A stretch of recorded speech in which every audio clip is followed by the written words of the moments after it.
మా కొరకు ప్రాణం పెట్టి తిరిగి లేచిన మీరే మా ఆధారము తండ్రి. మీరు తప్ప వేరొక ఆధారం మాకు లేదు ప్రభువా. మీరే మా ఆధారమై ఉన్నారు తండ్రి. మనుషులనైనను ధనమునైనను మేము ఆధారము చేసుకొనలేదు ప్రభువా. మీరే మా ఆధారమై ఉన్నారు తండ్రి. మీరు తప్ప మాకు వేరే ఆధారం ఉన్నప్పుడు మేము స్థిరంగా ఉన్నవారము కాదు కానీ ప్రభువా, మీరే మా ఆధారమైనప్పుడే మేము స్థిరమైన వారము, బలమైన వారమును, సంతోషింపదగిన వారము ప్రభువా. మా ఆనందము పరిపూర్ణమైనది నీవు ఆధారమైనప్పుడే తండ్రి. నీకు స్తోత్రాలు చెల్లిస్తున్నాం. పరిశుద్ధుడా, నీకే వేలాది వందనాలు స్తోత్రాలు చెల్లిస్తూ మా ఆధారమైన మీకే మా ప్రభు అయిన యేసుక్రీస్తు వారి నామం పేరట ఈ చిన్న స్తుతిని ఆరాధనను సమర్పించుకుంటున్నాము తండ్రి. Amen. Praise the lord. Hallelujah. చేరి వచ్చిన మీ అందరికి కూడా ప్రభు అయిన యేసుక్రీస్తు వారి నామంలో శుభాభివందనాలు తెలియచేస్తున్నాను. మరి ఈ వారపు బైబుల్ స్టడీకి మన సహోదరుడును సుపరిచితుడైనటువంటి జేమ్స్ పాస్టర్ గారిని నేను వేదిక మీదకి ఆహ్వానిస్తూ చప్పట్లు కొట్టవలసిందిగా తెలియజేస్తాను. చక్కటి వర్తమానాన్ని ప్రభు పేరట మనకి ఆయన అందించబోతున్నాడు. Welcome brother. Praise the lord.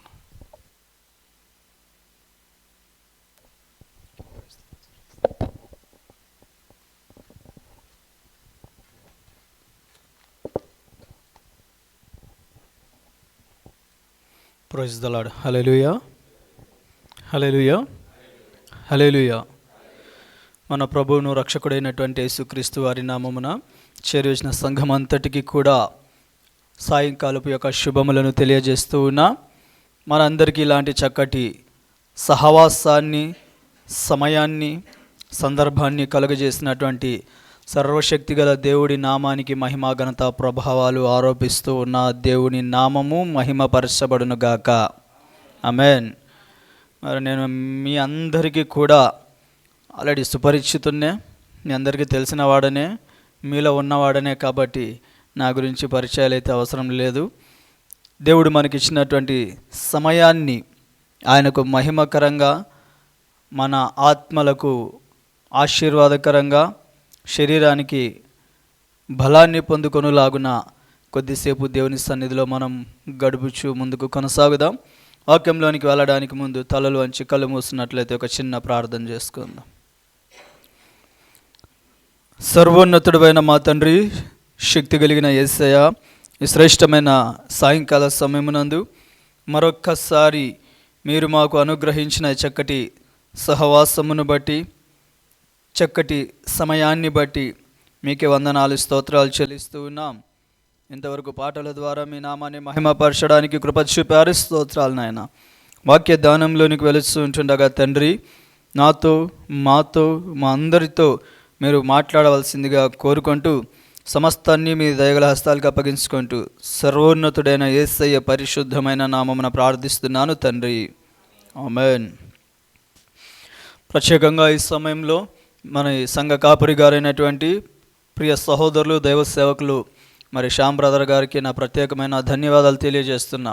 ఎందుకంటే ఈ రోజున ఈ రీతిగా తన సంఘంలో నిలబడి దేవుని మాటలు అందించడానికి మరి మీ యొక్క సంఘ కాపరి గారు, నా సహోదరులు ఇచ్చినటువంటి చక్కటి సమయాన్ని బట్టి, ఈ బాధ్యతను బట్టి వారికి కూడా నా ప్రత్యేకమైన ధన్యవాదాలు తెలియజేసుకుంటూ వాక్యంలోనికి వెళ్దాం. యోహాను సువార్త 1వ అధ్యాయము 1 నుండి 18 వచనముల వరకు ఉన్న లేఖన భాగాన్ని మనం చదువుకుందాం. యోహాను సువార్త 1వ అధ్యాయం 1 వచనం నుండి 18వ వచనం వరకు. ఆదియందు వాక్యముండెను, వాక్యము దేవుని యొద్ద ఉండెను, వాక్యము దేవుడై ఉండెను. ఆయన ఆదియందు దేవుని యొద్ద ఉండెను. సమస్తమును ఆయన మూలముగా కలిగెను. ఆయనలో జీవముండెను, ఆ జీవము మనుష్యులకు వెలుగయ్యుండెను. ఆ వెలుగు చీకటిలో ప్రకాశించుచున్నది గాని చీకటి దాన్ని గ్రహింపకుండెను. దేవుని యొద్ద నుండి పంపబడిన ఒక మనుష్యుడుండెను. అతని పేరు యోహాను.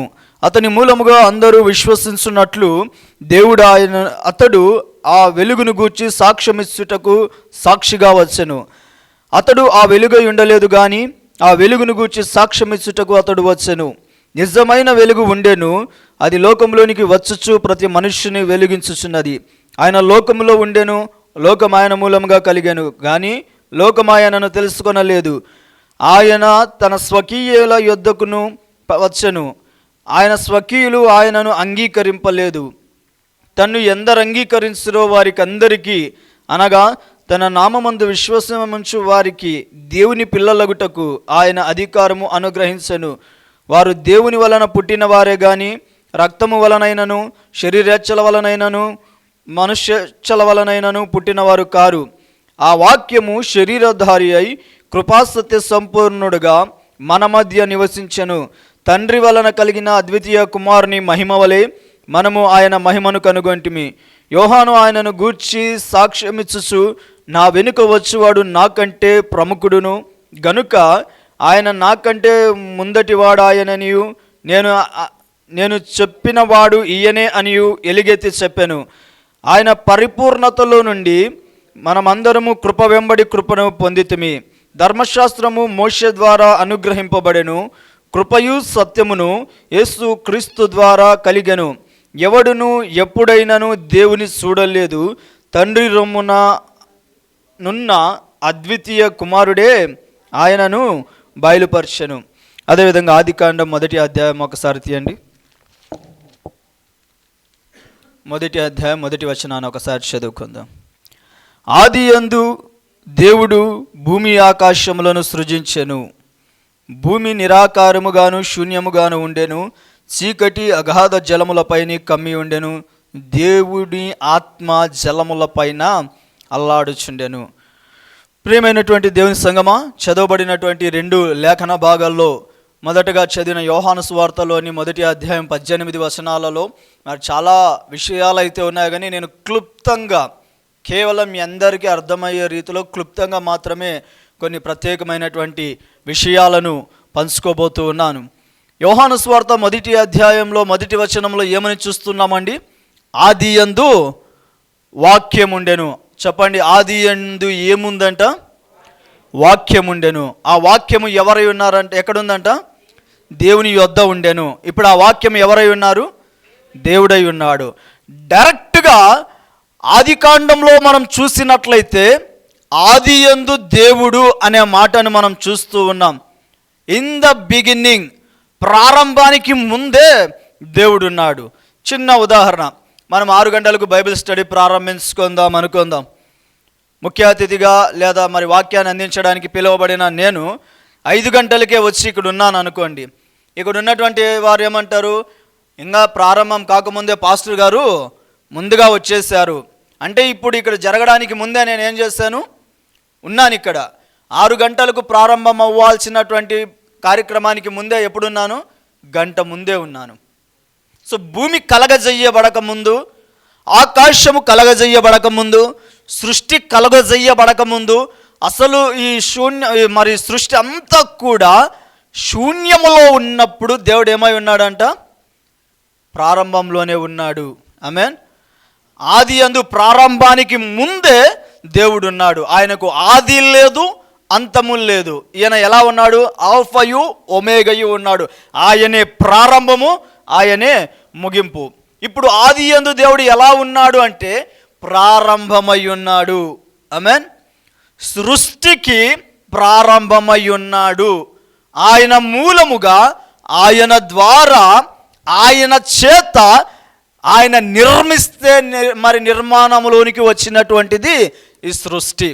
సో ఆదియందు దేవుడు సృష్టిని కలగజేసిన ఒక సృష్టికర్తగా ఉంటూ ఉన్నాడు. ఆ సృష్టికర్త కాలక్రమేణా ఆయన యొక్క సృష్టి ప్రారంభమైన తర్వాత ఏవేవైతే చేయాలనుకున్నాడో వాటన్నింటినీ చేశాడు. అంతవరకు ఆయన ఆత్మ ఏం చేస్తుందంట? జలముల పైన అల్లాడుచుండెను అనేటువంటి మాట మనం చూస్తున్నాం. ఒక ఆత్మ అయి ఉన్నాడు దేవుడు. ఇప్పుడు ఈ ఆత్మ ఒక్కసారిగా ఎలా మారిపోయింది అంటే ఒక స్వరంలా మారిపోయింది. ఆమేన్. ఏంటి ఆ స్వరం? మొట్టమొదట దేవుడు దేనిని కలగజేశాడండి? వెలుగుని. వెలుగు కలుగును గాక అని దేనితో మాట్లాడాడు ఆయన? ఆయన పెదవులలో నుండి, ఆయన నోటి ద్వారా మొట్టమొదటిసారిగా ఆయన ఆత్మ ఉచ్చరించిన మొట్టమొదటి పదం ఏదైనా ఉంది అంటే వెలుగు కలుగు గాక. సో ఇప్పుడు ఇంతవరకు ఆత్మస్వరూపి అయి ఉన్నటువంటి దేవుడు ఏమైపోయాడు? ఒక మాటగా మారిపోయాడు. ఇప్పుడు ఆయన మాట ఏం చేస్తుంది? వెలుగు కలుగునుగాక అంటే వెలుగు కలిగింది, ఆకాశం కలుగునుగాక అంటే ఆకాశం కలిగింది. అంటే ఇప్పుడు ఆయన శక్తి, ఆ ఆత్మలో ఉన్న శక్తి, దేవుడై ఉన్న శక్తి ఇప్పుడు ఎలా కనపడుతుందండి మన కంటికి? కొన్ని క్రియల రూపంలో కనపడుతుంది. ఆయన పలికిన వెంటనే వెలుగు వచ్చింది. ఈరోజు మనం అందరము చూడగలుగుతున్న వెలుగు ఎలా వచ్చింది? దేవుని నోటి ద్వారా. సర్వ సృష్టి, ఆకాశము కలుగునుగాక అంటే ఆకాశం కలిగింది, భూమి కలుగునుగాక అంటే భూమి కలిగింది. ప్రతిదీ ఈరోజు మనం ఏదైతే చూస్తున్నామో అవన్నీ ఎలా కలిగాయంట? దేవుని నోటి మాట వలన.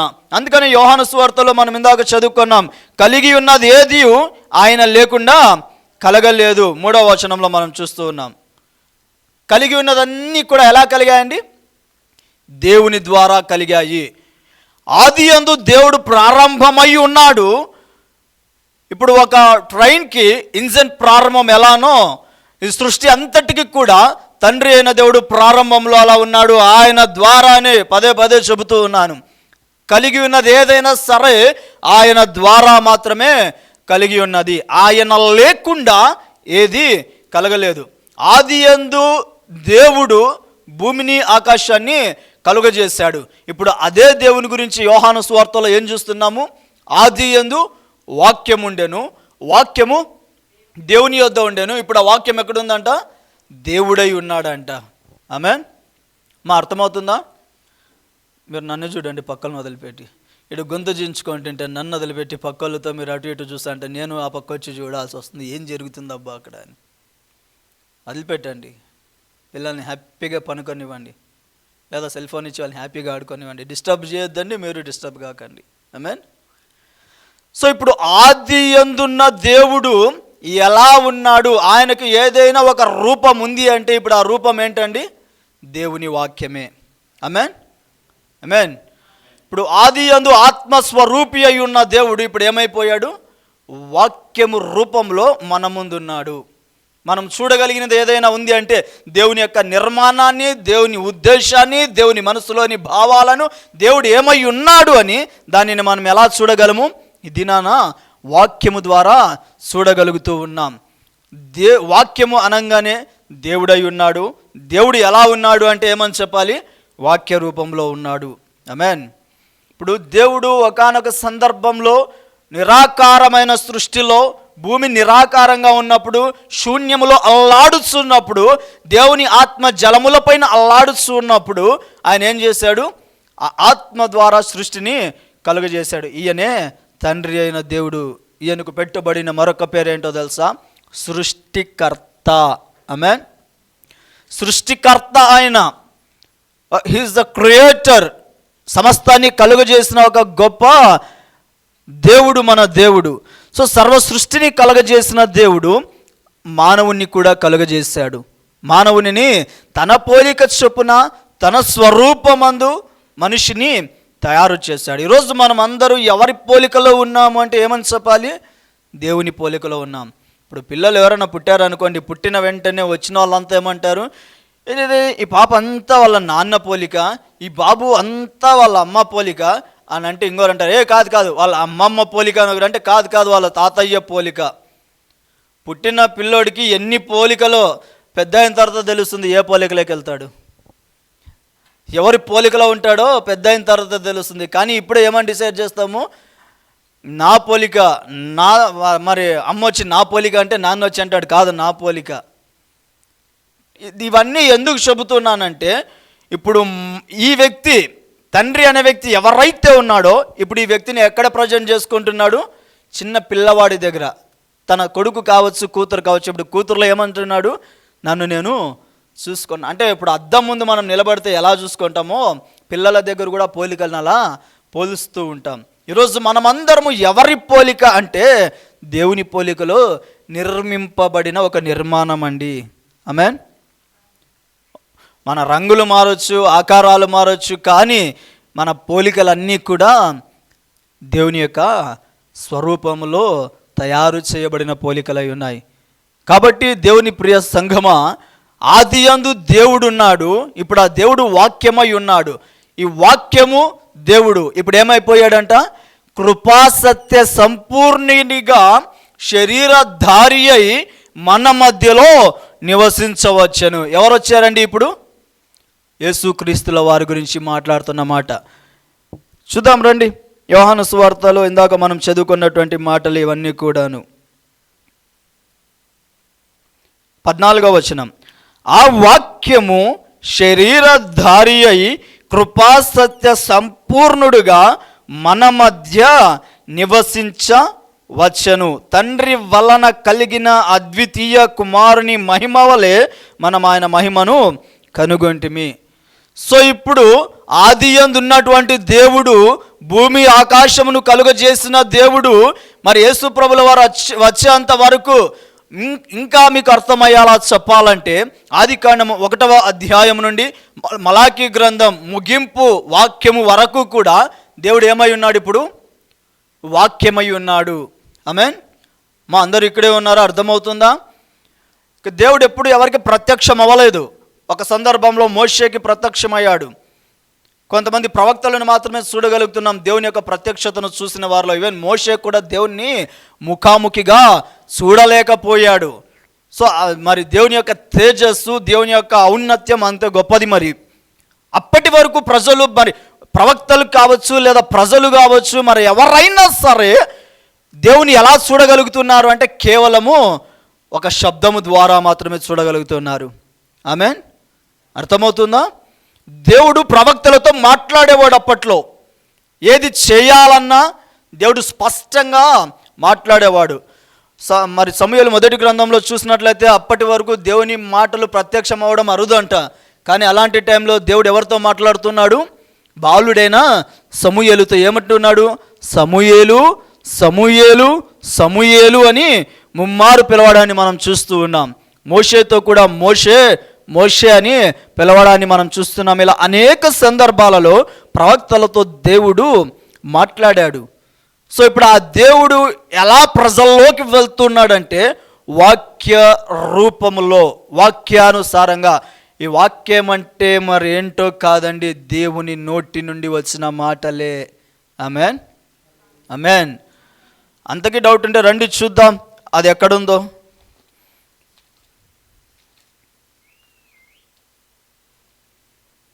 ద్వితీయోపదేశకాండాన్ని ఒకసారి చూద్దాం మనం. ఇవన్నీ కూడాను మనం అక్కడ చూసుకోగలం. ద్వితీయోపదేశకాండంలో దేవుడు ఏ రకంగా మరి తన ప్రజలతో మాట్లాడుతున్నాడు, తన యొక్క ఉద్దేశాలు ప్రజలకు ఎలా బయలుపరుస్తున్నాడు అనే విషయాలను మనం చూసినట్లయితే ద్వితీయోపదేశకాండం 9వ అధ్యాయం 10వ వచనాన్ని ఒకసారి చూద్దాం. ద్వితీయోపదేశకాండం 9:10. సరే, ఎవరైనా తీసిన వారంటే చదవండి. చదవండి. ద్వితీయోపదేశకాండం 9:10.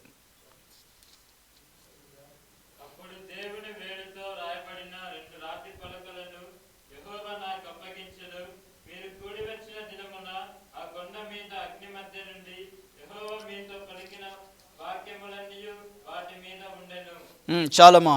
ఇప్పుడు అక్కడ ఉన్న వాక్యాలన్నీ ఏమైపోయినాయంట? దేవుని మాటలుగా మనం అక్కడ చూస్తూ ఉన్నాం. హల్లెలూయా. అదేవిధంగా 34వ అధ్యాయం నిర్గమకాండం 1వ వచనంలో, మరియు యెహోవా మోషేతో, మొదటి పలక వంటి మరి 2 రాతి పలకలను చెక్కుము, నీవు పగలగొట్టిన మొదటి పలక మీదనున్న వాక్యములను నేను ఈ పలకల మీద వ్రాసేదను. సో ఇప్పుడు దేవుని ఉద్దేశాలు ఏవైతే ఉన్నాయో, దేవుని మనసులో ఏవైతే ఉన్నాయో అవన్నీ ఏం చేశాడంట? ఒక రాతి పలక మీద రాశాడు. ఏంటవి? 10 ఆజ్ఞలు, 10 కమాండ్మెంట్స్. ఈ 10 ఆజ్ఞలను దేవుడు రాసి ఎవరికి ఇచ్చాడు? మోషే చేతికిచ్చాడు. సో చదవబడిన ద్వితీయోపదేశకాండంలో దేవుడు ఈ మాటలంట అవన్నీ కూడా, ఆ మాటలని వాక్యము రూపంలో ఏం చేశాడంట? రాసి మోషేకు ఇచ్చాడు. సో ఇప్పుడు ఈ మాటలు, ఈ వాక్యం అన్నీ కూడా ఏమై ఉన్నాయంటే దేవుని యొక్క మాటలై ఉన్నాయి. ఆమేన్. సో ఇప్పుడు మరి ఇంతవరకు కూడా కేవలం మీకు పరిచయాన్ని మాత్రమే చేశాను. ఏమిటి ఆ పరిచయము అంటే, ఆదియందు దేవుడుండెను, ఆది అందు వాక్యం ఉండెను. ఆ వాక్యం ఎలా ఉంది, దేవుడు ఎలా ఉన్నాడు అంటే, ఆది అందు దేవుడు ఆత్మస్వరూపిగా ఉన్నాడు. ఇదే వాక్యము దేవునికి మరి మార్గంగా, లేకపోతే దేవునికి ఎగ్జాంపుల్గా, దేవుని కనపరిచేలాగున, దేవుని ప్రజలకు పరిచయం చేసేలాగున ఆయన మాటలన్నింటినీ ఇక్కడ మనం చూస్తున్నాం. ఇప్పుడు ఈ మాటలు, ఈ దేవుడు రెండు కూడా ఏమైపోయాయంట, ఒక శరీరాన్ని కలిగాయి, ఒక శరీరాన్ని దాల్చాయి, ఒక శరీరాన్ని ధరించాయి. ఏమిటి ఆ శరీరము అంటే, పరిశుద్ధమైన శరీరము, యేసుక్రీస్తుల వారి శరీరం అది. ఆమేన్. పరిశుద్ధమైన రక్తము చేత, నిష్కల్మషమైనటువంటి రక్తము చేత, పవిత్రమైన జన్మ చేత, పరిశుద్ధునిగా, పాపులలో చేరని వాడిగా యేసు ప్రభుల వారు ఏమైపోయారు, ఈ లోకంలో జన్మించాడు. ఆయన జన్మదినాన్ని పురస్కరించుకునే లోకమంతా ఏం చేస్తుందండి, క్రిస్మస్ పండుగను సెలబ్రేట్ చేసుకుంటూ ఉన్నారు. సో ఇప్పుడు ఆది యందు దేవుడు ఉండెను, ఆది యందు వాక్యము ఉండెను. ఇప్పుడు దేవుడు వాక్యము ఏమైపోవడాన్ని చూస్తున్నాం, శరీర రూపంలో యేసు ప్రభుల వారిగా మన మధ్యలో ఉండడాన్ని చూస్తున్నాం. ఇది పరిచయం. అయితే ఇప్పుడు రెండు విషయాలను నేను చెప్పి ముగిస్తాను, ఎక్కువ సమయాన్ని తీసుకోను. కానీ దేవుడు ఏమై ఉన్నాడు, వాక్యము ఏమై ఉంది అనే రెండు విషయాలను మాత్రమే ఒకసారి ధ్యానం చేసుకుందాం. ఈ వాక్యము ఎలా పోల్చబడింది, ఏ రీతిగా దేవుడు మనకు అందించాడు అంటే, హెబ్రీలకు రాసిన పత్రిక 4వ అధ్యాయం 12వ వచనాన్ని ఒకసారి తీద్దాం రండి. హెబ్రీ 4:12. ఎందుకనగా దేవుని వాక్యము సజీవమై బలము గలదై రెండంచులు గల ఎటువంటి ఖడ్గము కంటేను వాడిగా ఉండి ప్రాణాత్మలను, కీళ్లను, మూలుగులను విభజించున్నంత మట్టుకు దూర్చు, హృదయముల యొక్క తలంపులను, ఆలోచనలను పరిశోధించుచు ఉన్నది. ఇప్పుడు ఈ వాక్యం ఎలా ఉందంట అండి, ఆది యందు దేవుడున్నాడు, ఇప్పుడు అదే ఆది యందు వాక్యం ఉంది. ఇప్పుడు ఈ వాక్యం ఎలా ఉందంట, రెండంచుల వాడిగల ఖడ్గం అంట. సాధారణంగా మనం తరకారీ కోసే కత్తి కానీ, లేదా ఏదైనా ఫ్రూట్స్ని కట్ చేసే కత్తికి ఎటువైపు పొదును ఉంటుందండి, ఒకవైపే పొదును ఉంటుంది. ఎందుకు రెండో వైపు పొదును ఉండదు అంటే, ఇప్పుడు ఉదాహరణకి ఏదైనా ఒక బలమైన పండును మనం కట్ చేయాలనుకోండి, ఇప్పుడు ఆ పండు మీద ఆ కత్తిని ఇలా పెట్టి ఏం చేస్తాము, ఈ చేత్తో ఇలా ప్రెస్ చేస్తాం. లేదనుకోండి జామకాయ ఇలా పెట్టి ఇట్లా కట్ చేసేటప్పుడు ఏం చేస్తాము, వేళ్ళతో ఇలా నొక్కుతాం. అదే రెండు వైపులా పొదును ఉందనుకోండి, అలా చేయగలమా? ఎందుకు? ఏళ్ళు దిగుతాయోనో, చేయి దిగుతుందనో భయం. ఒకవైపు పొదునుగా ఉండడాన్ని బట్టి ఇంకొక వైపును మనము ఉపయోగిస్తూ ఉన్నాం. సో ఈ వాక్యం ఎలా ఉందో తెలుసా, ఈ దినాన రెండు వైపులా పొదును ఎక్కువ అన్నమాట. ఆమేన్. ఏ వైపు తగిలించినా తెగిపోతుంది అంతే చెయ్యి, ఏ వైపు తగిలినా కారిపోతుంది రక్తం. సో వాక్యం ఈ దినాన రెండంచుల ఖడ్గాన్ని పోలి ఉంది. వాక్యం రెండు వైపులా ఆలోచించాలండి. నాణ్యానికి రెండు వైపులు ఉన్నట్టు వాక్యం కూడా రెండు వైపులా ఉంటున్నది. నేటి దినాల్లో చాలామంది ఏమైపోతున్నారంటే, ఒకవైపు మాత్రమే చూస్తూ ఉన్నారు, ఒకవైపు మాత్రమే పట్టుకుంటున్నారు. ఆ ఒకవైపును మాత్రమే పట్టుకొని ఇదే వాక్యం అని వెళ్ళిపోతూ ఉన్నారు. చాలామంది వాళ్ళకు అనుకూలమైన రీతిలో, వాళ్ళకి అంగీకారమైన రీతిలో ఆ వాక్యాన్ని పెడదారిన పట్టిస్తూ ఉన్నారు. నిన్నటి దినాన ఇద్దరు సహోదరులతో ఒక చిన్న విషయం మాట్లాడుతున్నప్పుడు వాళ్ళు కూడా దైవ సేవకులే చాలా బాధపడుతున్నారు. ఏంటి అంటే, ఒక వ్యక్తి అంటున్నాడు అంటే వాళ్ళతో, మనము మందు తాగితే తప్పేమి అని ఒక అతను అంటాడంట, సినిమాలకి వెళ్తే తప్పేమి అని ఒక ఆయన అంటాడంట, సినిమాల గురించి బైబిల్లో లేదు కదా చూస్తే తప్పేంటి అని అంటాడంట ఒక అతను. ఇంకొకటి అంటాడంట, విగ్రహాలకు అర్పించింది తింటే తప్పేముంది అంటారంట. ఏమనంటే బైబిల్లో లేదు కదా అవన్నీ అంటారంట. అంటే ఇవన్నీ ఎందుకు చెప్తున్నానంటే, పౌలు తిమోతితో ఒక మాట అంటున్నాడు, అయ్యా కడుపు జబ్బు నిమిత్తం అప్పుడప్పుడు నువ్వు ఏదైనా ద్రాక్ష రసాన్ని తీసుకో అంటే వాళ్ళు ఏమంటున్నారు, అది మందు కదా, మందు తాగమంటూ ఉన్నాడు. అసలు ఆ ఉద్దేశం ఏంటి, ఎందుకు ఆయన మాట చెబుతూ ఉన్నాడు? ఇదే హెబ్రీ పత్రికలో ఒక మాట ఉంటుందండి, ఏంటో తెలుసా, జీవము గల దేవుని చేతిలో పడుట భయంకరము. ఎందుకు ఈ మాట గుర్తు చేస్తున్నానంటే, నువ్వు ఏదైనా తప్పు చేస్తూ ఆయన చేతిలో పడ్డావంటే ప్రతి క్షణము భయపడుతూనే ఉండాలి, వణుకుతూనే ఉండాలి. అది ఏ తప్పు చేయలేదనుకో, మన దేవుని వైపు కళ్ళెత్తి చేతులెత్తి మనసారా దేవా నీకు వందనాలు అని చెప్పగలం. సో ఇప్పుడు వాక్యము రెండంచులా ఖడ్గమై ఉన్నది, రెండు వైపులా చూడాలి. దేవుడు ఆ మాట ఎందుకు చెబుతున్నాడు, దాని ఉద్దేశం ఏంటి, దాని యొక్క భావన ఏంటి, ఎలా తీసుకోవాలి. అంతేగాని ఎవడికి అనుకూలంగా ఉంటే వాడికి అనుకూలంగా మార్చుకొని ఎట్లా పడితే అట్లా దినాన వాక్యాన్ని వాడేస్తున్నారండి. చాలా బాధాకరమైన విషయం, చాలా బాధాకరమైన విషయం. ఇప్పుడు ఈ వాక్యము బయటకు రాకముందు దేవుడు ఎలా ఉన్నాడు అంటే రెండు వైపులా చూసా, అంటే వాక్యం రెండు వైపులా పొదును కలిగిన ఖడ్గంగా చూసాం. ఆమేన్. అయితే దేవునిలోని ఒక రెండు లక్షణాలు ఒకవైపున, వాక్యంలోని రెండు లక్షణాలు మరొక వైపున చూసి వాక్యాన్ని ముగించుకుందాం. హెబ్రీయులకు రాసిన పత్రిక 12వ అధ్యాయం ఒకసారి తీయండి, 12:29 ఒకసారి చూద్దాం రండి. అందువలన మనము నిశ్చలమైన రాజ్యము పొంది దైవ కృప కలిగి ఉందము. ఆ కృప కలిగి వినయ భయభక్తులతో దేవునికి ప్రీతికరమైన సేవ చేయుదము. ఎలా అనగా మన దేవుడు దహించు అగ్నేయ ఉన్నాడు. ఇప్పుడు చెప్పండి, దేవుడు ఎలా ఉన్నాడంట? సృష్టి ఆరంభములో ఉన్న దేవుడు ఇప్పుడు ఎలా ఉన్నాడంటే, ఆయనలోని ఒక లక్షణాన్ని ఏమి చూడగలుగుతున్నాం? చాలా ఉన్నాయి, కానీ నేను కేవలం రెండు మాత్రమే నేను చెప్పి ముగించే ప్రయత్నం చేస్తున్నా. ఇప్పుడు మన దేవునిలోని ఒక లక్షణం ఎలా ఉందంట అండి? దహించు అగ్ని అయి ఉన్నాడు. ఇప్పుడు చెత్తంతా తీసుకొని ఒక చోట ఊడ్చి పెడతామండి, దాని మీద ఒక నిప్పు వేసామనుకో, అగ్గిపుల్లు అంటించి దాని మీద వేస్తే ఏమైపోతుంది? చెప్పాలి, మాట్లాడండి. కాలిపోయిన తర్వాత ఎలా ఉంటుంది చెప్పండి. ఇప్పుడు దాని ఆకారం మనం చూడగలమా? అంతకుముందు వేయబడక ముందున్నటువంటి ఆ ఆకారాన్ని మళ్ళా చూడగలమా? అస్సలు. ఇప్పుడు ఒక మనిషి చనిపోయిన తర్వాత చాలామంది ఏం చేస్తారండి, తీసుకెళ్ళి కాలుస్తారు. ఎంతో అందంగా సుందరంగా మంచి పర్ఫ్యూమ్లతో, మంచి సబ్బులతో, మంచి డ్రెస్లతో, మంచి అందాలతో, మంచి బ్యూటీ పార్లర్కి వెళ్ళి డబ్బు ఖర్చు పెట్టుకొని అందాన్ని పోగేసుకున్నటువంటి సహోదరుడు కావచ్చు, సహోదరి కావచ్చు, ఒక్కసారి మరణిస్తే తీసుకెళ్ళి వాళ్ళని నిప్పుల మీద పెట్టి కాల్చేసిన తర్వాత ఏముంటుంది చెప్పండి? ఖాళీ బూడిద. ఆ బూడిదను చూసి ఇప్పుడు ఆ ముఖాన్ని ఊహించుకోగలమా? బూడిదను చూస్తూ ఆ కాలిపోయిన వ్యక్తి అందాన్ని ఊహించుకోగలమా? ఇంపాసిబుల్. నువ్వెంత ఊహించుకున్నా నీ ముందున్నది బూడిద మాత్రమే. సో అగ్నికున్న శక్తి ఏంటి అంటే, ఒక్కసారి అది కాలడం ప్రారంభిస్తే ఇక దాని వలన కాల్చబడేది ఏదైతే ఉందో అది సంపూర్ణంగా ఆకారాన్ని కోల్పోతుంది, దాని విలువను కోల్పోతుంది, స్థాయిని కోల్పోతుంది. ఆఖరికి మిగిలేది బూడిద మాత్రమే. దేవుడు దహించే అగ్ని అయి ఉన్నాడు.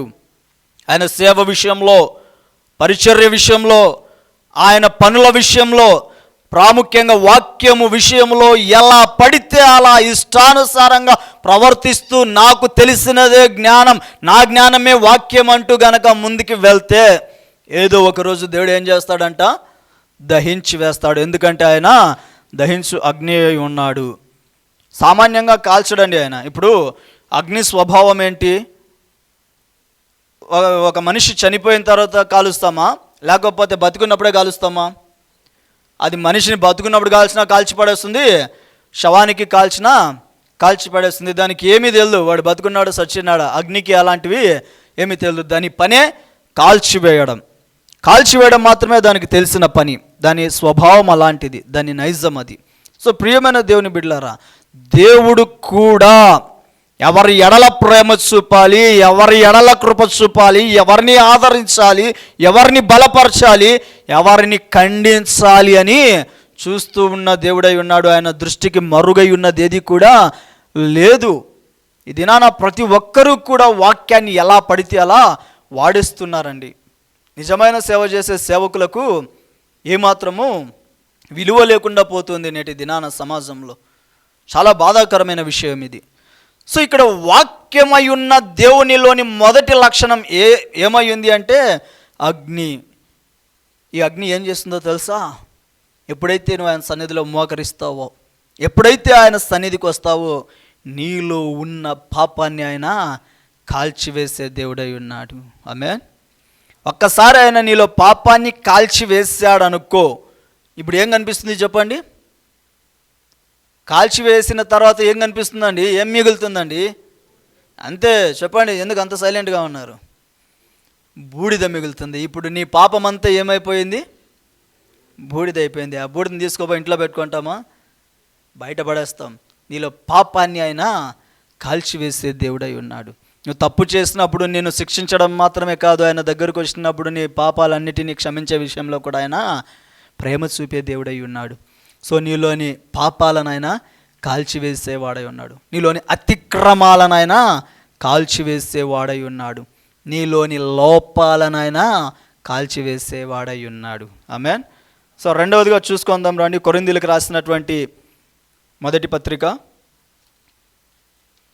1వ అధ్యాయం 9వ వచనం.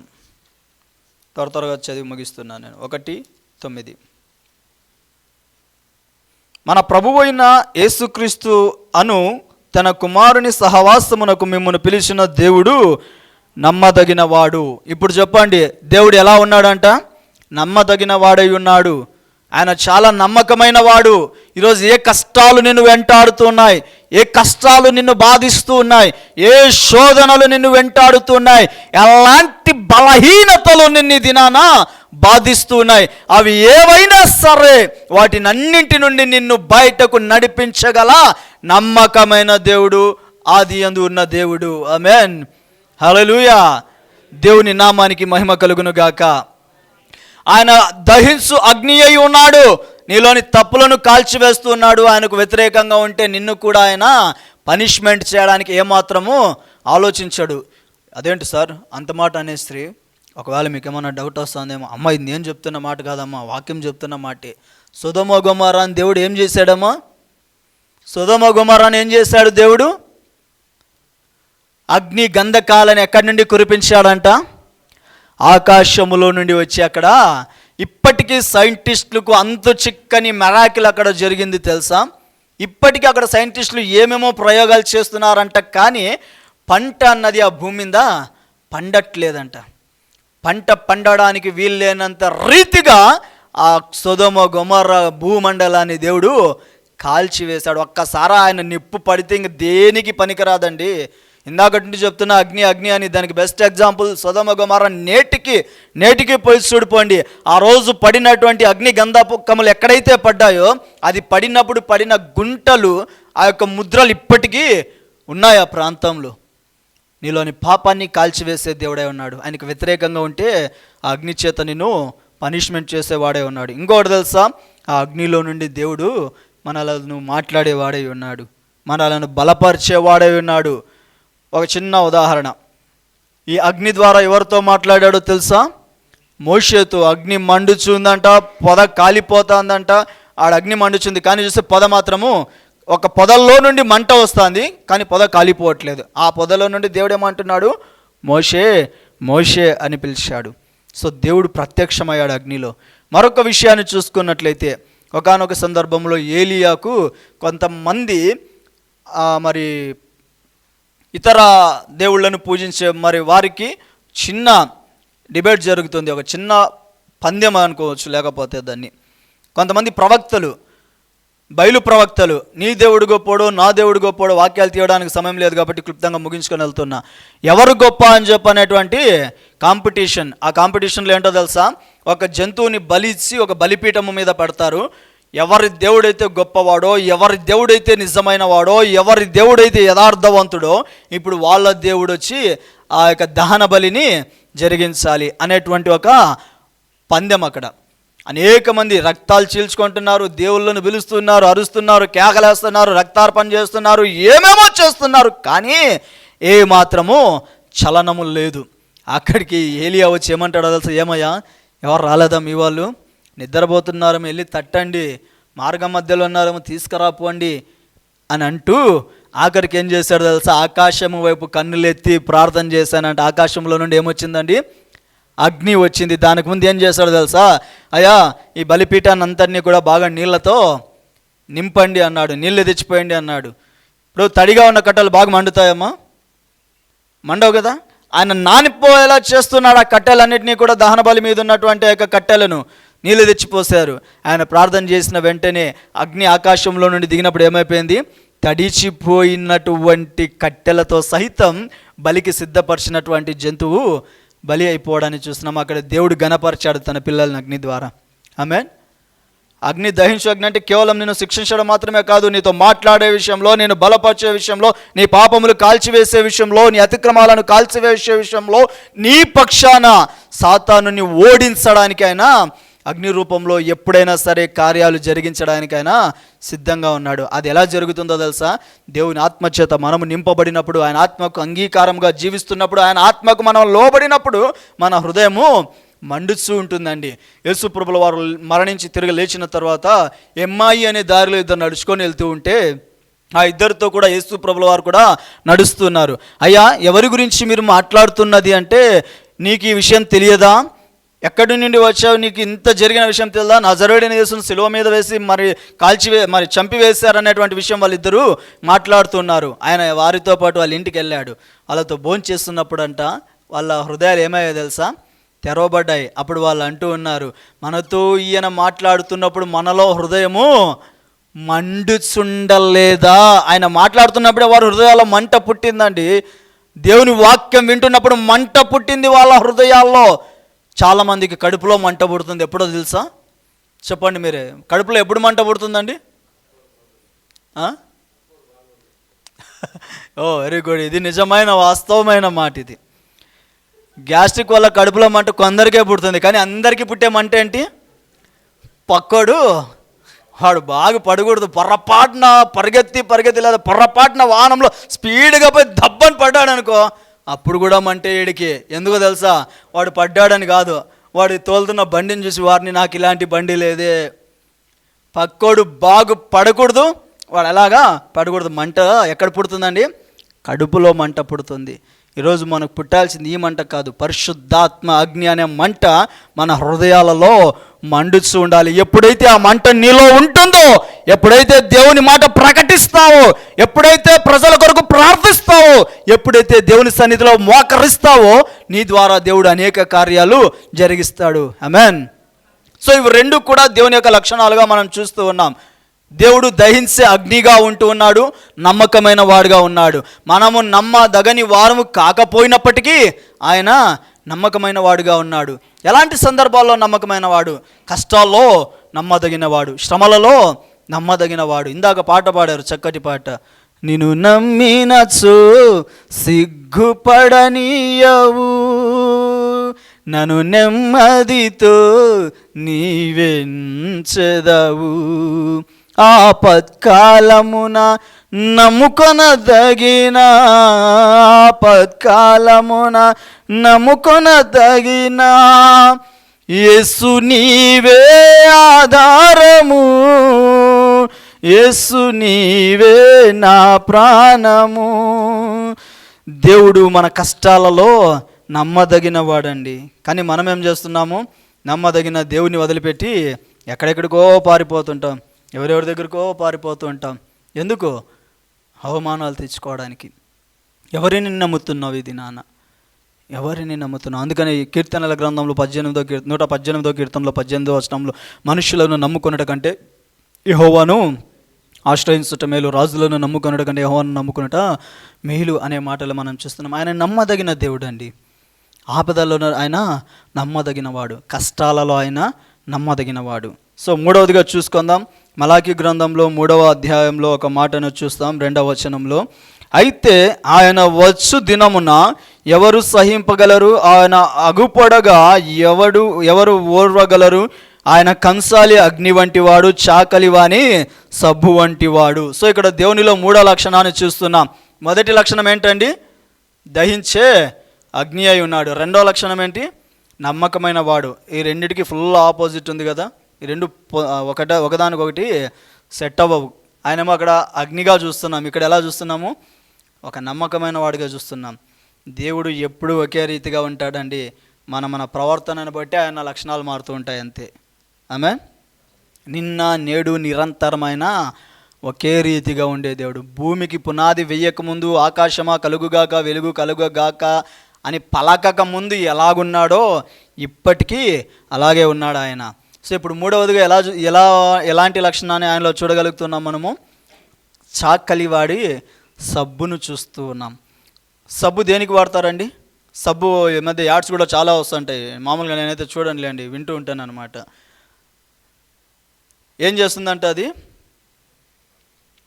మరక మంచిదంట. మరక మంచిదంట. ఎందుకు మంచిది? సబ్బు విలువ బయటపడుతుంది. ఒకడు బండిలో పోతూ పోతూ బురద ఎగిరించుకోపోయాడు అండి. ఆపక్కడు అంటాడు, అరే నువ్వేం బాధపడద్దు, మరక మంచిదే. కొన్నోడు ఈడికి తెలుస్తుంది, వేసుకున్నాడు ఈడికి తెలుస్తుంది ఆ బాధ ఏంటి అనేది. టీ తాగుతూ మింద పడింది అనుకో, ఏం కాదులే మరక మంచిదే. ఏంటో ఎట్లా అంటున్నావు అంటే, ఈ సబ్బు వాడు ఎలాంటి మొండి మరకలన్నా ఏం చేస్తుందంట? కడిగి వేస్తుందంట. ఒక మనిషి తయారు చేసిన సబ్బే అట్లుంటే మరి నా దేవుడు పరిశుద్ధమైన రక్తంతో నీ పాపాలు కడిగితే ఇంకెంత తెల్లగా మారిపోతావు నువ్వు. ఆమేన్. ఆయన కడగడం ప్రారంభిస్తే వెతికినా కూడా నీ లోపాలు బయటపడవండి. ఆయన ఒక్కసారి కడిగితే భూతద్దం వేసి చూసినా పక్కోడు చూడొచ్చు, రే వీడు మన్నంతా మందు తాగుతాడు కనిపించాడు కదా, ఈరోజు ఏమైనా కనిపిస్తాడేమో అని నీ వెంట నీడలా వెంటాడుతూ ఉండొచ్చు. కానీ ఆ వ్యక్తి కంటికి ఎప్పుడు కూడా తాగుడు బోతు స్వభావము కనబడదు. ఎందుకో తెలుసా? నా దేవుడు కడిగి వేశాడండి దాన్ని. నీలో ఉన్న చెడుతనాన్ని, నీలో ఉన్నటువంటి పాపాన్ని, నీలో ఉన్నటువంటి మురికి, పాపపు మురికి ఏదైతే ఉందో దాన్ని నేను ఏం చేశాడు? కడిగి వేశాడు. ఇక నిన్నటికి ఆ మురికి కనబడదు, వెతికినా కనబడదు. చిన్న సంఘటన. నేను 9th క్లాస్ చదివే రోజుల్లో నేను ఎన్సీసీలో మరి ఒక పైలట్గా ఉండేవాడిని. ఆగస్టు 15న మున్సిపల్ చైర్మన్గా అప్పట్లో మరి సుభాన్ సేఠ్ గారు ఉండేవాళ్ళు. ఆయన నేను పైలట్గా నేను తీసుకెళ్ళాలన్నమాట. కాన్వాయ్ దిగినప్పటి నుండి స్టేజ్ దగ్గర దాకా, తర్వాత ఫ్లాగ్ హాస్టింగ్ వరకు నేను ఆయన ముందుండి తీసుకెళ్ళాలా. మా యూనిఫామ్ ఏంటంటే కాకి యూనిఫామ్ ఇచ్చేశారు, చేతికి వైట్ కలర్వి గ్లౌజెస్ ఇచ్చారు. నాకు తెలిసింది ఒక్కటే విషయం, నీలి కలర్ ఎందుకు వాడతారండి? అది ఎందుకు వాడతారో నాకు తెలియదు. నాకు తెలిసింది ఏం తెలుసా? తెల్ల బట్టలకి నీలి రంగు వేస్తారు, ఇది ఇంకా తెల్లగా అవుతుందేమో అనే ఉద్దేశంతో మరి 14వ తేదీ ఆయన మా ఎన్సీసీ ఆఫీసరు ఆ గ్లౌజెస్ ఇస్తే మా అమ్మకి, అమ్మ ఇవి నీళ్ళల్లో నానబెట్టి ఏమంటారు అది నీలి రంగు వేసి బాగా ఉతకమ్మ, పొద్దున్నేకంతా నిగనిగలాడుతాయని చెప్పాను. పాపం మా అమ్మకి అది తెలియక ఉతికింది. తెల్లగున్న గ్లౌజెస్ కాస్త ఎలా అయిపోయాయి? ఇప్పుడు నీలి రంగులో అయిపోయాయి. ఇప్పుడు ప్రారంభమైందండి నాకు. పొద్దున్నే పోయి చూస్తాను, తెల్లగుండాల్సిన నీలి రంగులో మారిపోయాయి. అవి మారడానికి ఏమేమో ప్రయత్నాలు చేసాము, ఏం చేసినా కుదరలేదు. నిమ్మకాయ పిండాలంటే నిమ్మకాయ మా అమ్మతో అరుస్తాను, ఏడుస్తాను, అమ్మా బీర్నా పోగొట్టమ్మా, రే నువ్వే కదరా రాత్రి చెప్పింది నీలిలో వేయమని. నేనేమనుకున్నా, నీలి రంగులో వేస్తే తెల్లగా మెరుస్తాయి అనుకున్నా. అది ఏమైపోయింది? తెల్లది కాస్త రంగు మారిపోయింది. పాపం మా అమ్మని పెట్టిన టెన్షన్ అంతా ఇంత కాదండి. నేను యాక్చువల్లీ 6 గంటలకే ఉండాలి, 4 గంటలకి లేచి రెడీ అవుదాం చూస్తే నీలి రంగులో ఉన్నాయి. ఇంకేం చేయాలో అర్థం కాలే. నిమ్మకాయ పిండాలంటే నిమ్మకాయ పిండిచ్చా, ఏమేమో చేశాను, ఆఖరికి కుదరలేదు. నమ్ముతారా లేదో, ఈ డ్రెస్సులకు వస్తాయి కదా, అలాంటి గ్లౌజ్ చేసుకొని వెళ్ళిపోవాల్సిన పరిస్థితి వచ్చింది. చిన్నపిల్లలు ఉంటాయి కదా, వైట్ డ్రెస్సులు బర్త్డేలకి అట్లాంటి వాటికి ఇస్తుంటారు కదా. మన దేవదూత గెటప్ వేసినప్పుడు చేతులకి ఏమేస్తారండి? అలాంటి వాడే పరిస్థితి వచ్చింది. ఆ నీలి రంగన్నా నన్ను భయపెట్టేలా మార్చిందేమో కానీ నా యేసయ్య ఉతికితేనంట ఎంత వెతికినా ఆ నీలి రంగు కనబడదండి. ఇంకా ఆ నీలి రంగు గ్లౌజ్లో పోవడానికి 4 రోజులు పట్టిందేమో, కానీ నా యేసయ్య ఒక్కసారి కడిగితే నువ్వు ఎంత సూక్ష్మంగా వెతికినా నీలో లోపము కనబడదు. అదే అండి ఆయనలోని గొప్పతనం. ఆది అందున్న దేవుడు ఎలా ఉన్నాడో తెలుసా? ఆయన ఆది అందున్న దేవుడు దహించు అగ్నిగా ఉంటూ ఉన్నాడు. నేను నీటిగా శుభ్రంగా కడిగి వేసే సబ్బులా ఉన్నాడు. 4వ లక్షణం ఏంటో తెలుసా? 3వదిగా ఆయన నమ్మకమైన వాడు. 4వది ఏంటో తెలుసా? రెఫరెన్స్లు తీయట్లేదు కానీ నేను క్లుప్తంగా ముగించుకొని వెళ్ళిపోతాను. ఆయన బండను బద్దలు చేయు సుత్తి వంటి వాడంట. ఆయన మాటలు సుత్తి వంటివి. సుత్తి ఏం చేస్తుందండి? నలుగొట్టేస్తుంది. ఒకసారి నలుగొట్టబడిన రాయి మరలా అతికించడానికి అవుతుందా?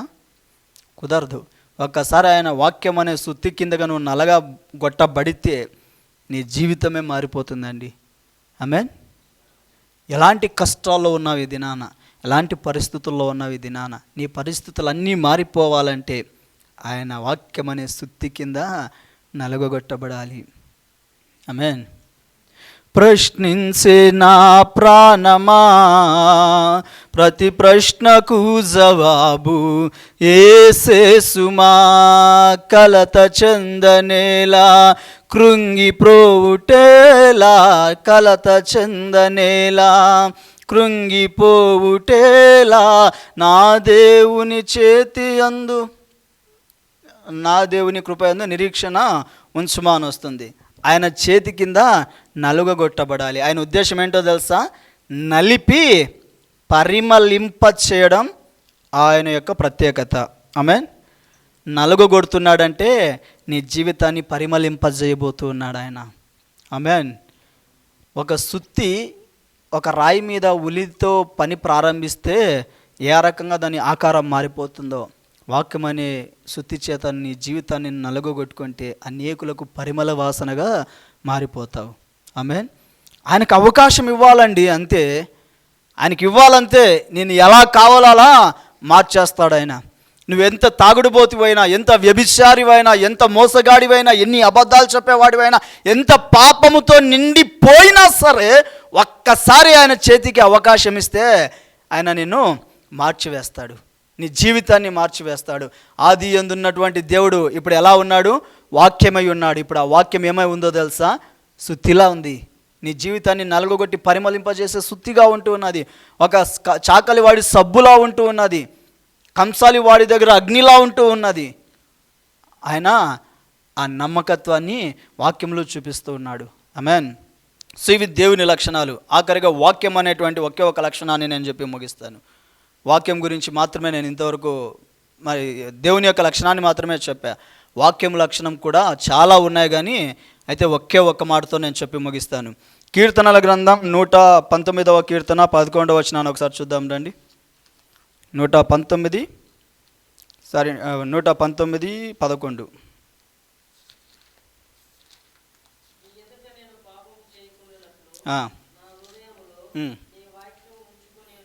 చాలు నాన్న. సో ఇంతవరకు మన పాపాల విషయంలో, మన జీవిత విషయంలో మనం ఉండాల్సిన విధానానికి గురించి తండ్రి అయిన దేవుడు లేదా దేవుడు ఎలా ఉన్నాడో చూస్తున్నాం. ఇప్పుడు ఆ దేవుని దృష్టిలో మనము పాపము చేయకుండా ఉండాలంటే ఏముండాలంటే ఇప్పుడు మన హృదయాల్లో దేవుని మాటలు ఉండాలి, ఆ వాక్యం ఉండాలి. నీలో వాక్యం ఉంటే పాపానికి చోటు ఇవ్వవు. చూపు ద్వారా చేస్తున్న పాపం ఏదైనా ఉందా? తలంపుల ద్వారా చేస్తున్న పాపం ఏదైనా ఉందా? శరీరముతో చేసే పాపం ఏదైనా ఉందా? అది నీలోనికి రాకుండా చేయాలంటే నీలో ఏముండాలి? వాక్యం ఉండాలి. అదేవిధంగా రండి 119వ కీర్తన 50వ చరణాన్ని చూద్దాం. 119:50. నీ వాక్యము నన్ను బ్రతికించి ఉన్నది, బాధలలో ఇదే నాకు నెమ్మది కలిగించుచున్నది. ఇప్పుడు ఈ వాక్యంలో ఎవరిని చూస్తున్నాం మనం? తండ్రి అయిన దేవుణ్ణి చూస్తూ ఉన్నాం. ఆ దేవుడు ఈ దినాన వాక్యం రూపంలో ప్రత్యక్షమవుతున్నాడు. ఏం చేస్తున్నాడంట? బాధలలో నెమ్మది కలుగజేస్తున్నాడు. ఆయన ఈరోజు మనల్ని బ్రతికింపజేస్తున్నాడు. యేసు ప్రభుల వారు ఒక మాట అంటాడు, మనుషుడు రొట్టె వలన మాత్రమే కాదు కానీ దేవుని నోటి నుండి వచ్చి ప్రతి మాట వలన జీవిస్తున్నాడు. దానికి బెస్ట్ ఎగ్జాంపుల్ ఏంటంటే ఈ వాక్యమే. ఈరోజు వాక్యం మనల్ని ఏం చేస్తుందండి? జీవింపజేస్తూ ఉంది, బ్రతకడానికి ఆధారమై ఉంది. మనం బ్రతకడానికి ప్రాముఖ్యమైనటువంటి విధానాన్ని మనం వాక్యంలో చూస్తూ ఉన్నాం. ఎలా ఉంది ఈ దినాన్ని బ్రతుకు? వాక్యాన్ని నీకు ఇష్టం వచ్చినట్లుగా మార్చుకుంటున్నావా, లేదా దేవుణ్ణి నీకు ఇష్టం వచ్చినట్లుగా వాడుకుంటున్నావా? ప్రేమన దేవుని ప్రజలారా, దేవుని సంగమా, దేవుడు దహించు అగ్ని అయి ఉన్నాడు, అట్ ది సేమ్ టైం నమ్మకమైన వాడై ఉన్నాడు. ఇంకా చాలా లక్షణాలు ఉన్నాయి, కానీ వాటన్నిటినీ నేను చెప్పట్లేదు. కానీ ఇంతటితో వాక్యాన్ని ముగిస్తూ ఉన్నాను. దేవుని వాక్యము నన్ను బ్రతికించేదిగా ఉంటూ ఉన్నది. దేవుని వాక్యము మనకు బాధలలో నెమ్మది కలిగించేదిగా ఉంటున్నది. ఇది ఎప్పుడు జరుగుతుంది? నీ హృదయంలో వాక్యాన్ని ఉంచుకున్నప్పుడు. ఆమేన్. యోహాను సువార్తలో 15వ అధ్యాయంలో మనం చూసినట్లయితే, ఎవడు నా యందు నిలిచి ఉంటాడో, నేను ఎవని యొద్ద నిలిచి ఉంటానో వాడు ఏమవుతాడంట? ఏమడిగినా కూడా దేవుడు ఇస్తానంటున్నాడు. నా యందు మీరును మీ యందు నా మాటలను నిలిచి ఉండిన ఎడల మీకు ఏది ఇష్టమో అడగండి, నేను ఇస్తా. ఆయనలో నిలిచి ఉండడం అంటే ఏంటి? ఆయన కృప కొరకు కనిపెట్టుకొని జీవించడం. మనలో ఆయన నివసించడం అంటే ఏంటి? వాక్యాన్ని మనము కలిగి జీవించడం. 1 కొరింథీయులకు రాసిన పత్రిక 16వ అధ్యాయం 19వ వచనంలో చూసినట్లయితే మీరు దేవుని ఆలయమై ఉన్నారని మీరు ఎరుగరా. సో ఈరోజు మన శరీరం దేవునికి ఆలయం కావాలి, కానీ వ్యభిచారానికో శరీర కోరికలకో పాపానికో అవకాశం ఇవ్వకూడదండి. వాటిని పక్కన పెట్టి వాక్యానికి అవకాశం ఇస్తే దేవుడు మనల్ని మన పాపాలను కడిగి వేస్తూ, లోపాలను సరిచేస్తూ, తప్పులను సరిచేస్తూ గొప్పగా దీవించే దేవుడై ఉన్నాడు. ఆది యందున్న దేవుడు ఈ దినాన నిన్ను నన్ను బలపరచడానికి వాక్యమై ఉన్నాడు. ఇప్పుడు ఆ వాక్యమై ఎలా వచ్చాడు? నీ కొరకు నా కొరకు ప్రాణాన్ని పెట్టడానికి ఒక శరీర రూపాన్ని ధరించి వచ్చాడు. ఆయనే మన రక్షకుడైన యేసుక్రీస్తుల వారు. యేసయ్యను నమ్ముకుందాం, ఆయన యందు విశ్వాసం ఉంచుదాం. ఆయన మన పాపముల కొరకు మరణించాడనేటువంటి ఒక నమ్మకాన్ని కలిగి, అయ్యా నువ్వు నా కోసం చేసినటువంటి ఈ యొక్క బలియాగానికి, గొప్ప త్యాగానికి ఏమిచ్చి నీ రుణం తీర్చుకోగలనయ్యా అంటూ మన జీవితాలకు అప్పగిద్దాం. ఆయన వాక్యం మనలో ప్రతిక్షణము నివసించేదిగా ఉంటున్నది. వాక్యం నిరంతరము నిలిచినది, వాక్యం పవిత్రమైనది, వాక్యము శాశ్వతమైనది. సో ఇలాంటి వాక్యానికి మనం ప్రతిరోజు చోటిస్తూ వాక్య ధ్యానంలో ఆఖరిగా మనం చూసినట్లయితే 1 కీర్తనలో ఉంటుంది, యెహోవా ధర్మశాస్త్రమునందు ఆనందించుచు దీవారాత్రములు దానిని ధ్యానించువాడు ఎలాంటి వాడంట? ధన్యుడంట. దేవుని రాకడలో అలాంటి ధన్యులుగా మనమందరము అగుపడినట్లు నేటి నుండి వాక్యం మన హృదయాలలో నీరు కట్టి ఫలింపజేస్తూ నిత్యము మన హృదయములలో వాక్యము ఉండును గాక. ఆమేన్. తలలు వంచి కళ్ళు మూసుకుందాం, ప్రార్థన చేసుకుందాం.